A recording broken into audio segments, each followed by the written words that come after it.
Kepulan asap dan api membakar bangunan Sekretariat Himpunan Mahasiswa Teknik Sipil dan BEM Fakultas Teknik Universitas Sulawesi Barat.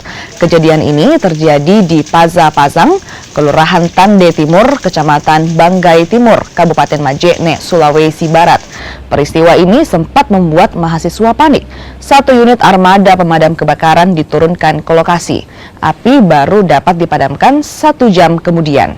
Belum diketahui penyebab pasti kebakaran, dugaan sementara akibat arus pendek listrik. Ini ada dari anak-anak mahasiswa, sekret dari mahasiswa dua bangunan yang dimana itu tempatnya itu yang mudah menyala, barang-barang yang mudah menyala. Untuk dugaan sementara, Pak? Dugaannya sementara diduga penyebab pastinya belum diketahui, tapi dugaan karena arus pendek listrik.